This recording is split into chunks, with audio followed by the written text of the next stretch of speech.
Okay, hi there. Here is my prompt hierarchy PowerPoint that I've created discussing the 6 levels of prompting.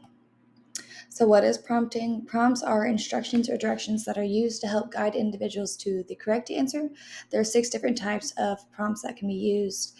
It is visual, verbal, gestural, model, partial physical, and full physical. Each of these 6 types of prompting levels are all used to help guide individuals to the correct answer or the desired behavior that we are wanting to see. Why is prompting important? It is very important. It's very important for individuals with autism, particularly. We use prompting in our ABA clinic, and I know most ABA clinics use prompting as well. Prompting is essential because it provides learners with the appropriate assistance needed to demonstrate the desired behavior. So, for example, behavior is tying the shoe. We're going to use different prompting levels to help guide that child on how to guide their shoes.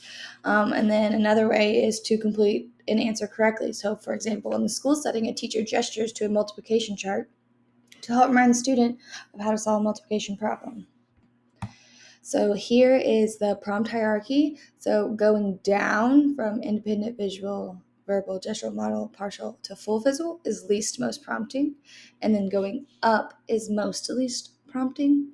I typically notice myself, I use least most prompting when it comes to skills acquisition targets and I'm wanting my clients to gain new skills. I try to use least most independent, then visuals, then verbals. But if I'm doing behavior reduction strategies, for example, if my client is engaging in physical aggression, I'm automatically going to start with the most intrusive because we want to decrease that as quick as possible because it could be harmful to the client or the individuals around. It all depends on the situation and is normally written within the client's behavior support plan. So what is least most prompting? Least most prompting is provided at the beginning to the individual to help them guide them to the correct behavior or example. If more prompting is needed, then more additional, less intrusive prompts will be provided. And I've provided an example of shoe tying. Oh, not this one. I provided it in a later example. This one's about opening a door. So, for example, a therapist wants to teach a client how to open a door. So first they're going to wait, like the ultimate goal is independent prompts, which is 0 prompts.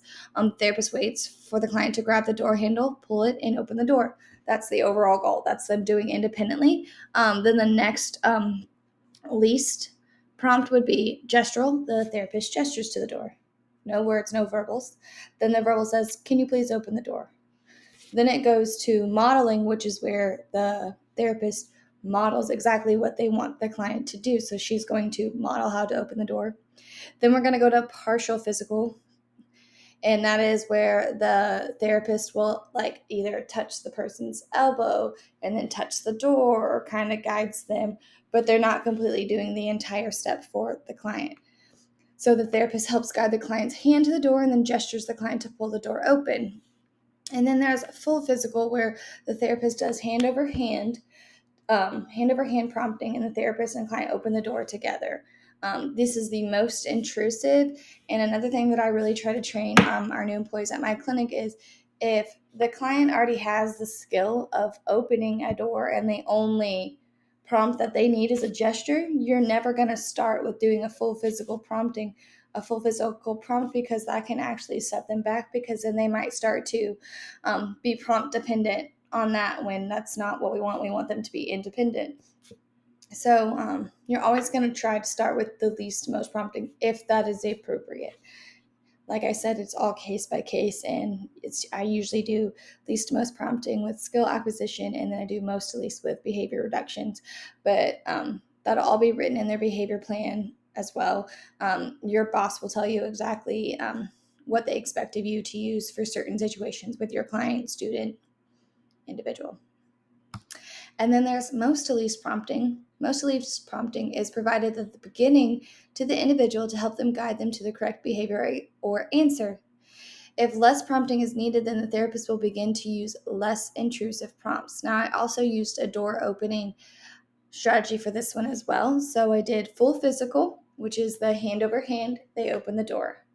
Partial, which is where they do, the therapist touches their hands and they touch the door. Then you go to model, the therapist models how to open the door. Verbal, "Can you open the door, please?" Gesture points to the door and the client opens the door. And then the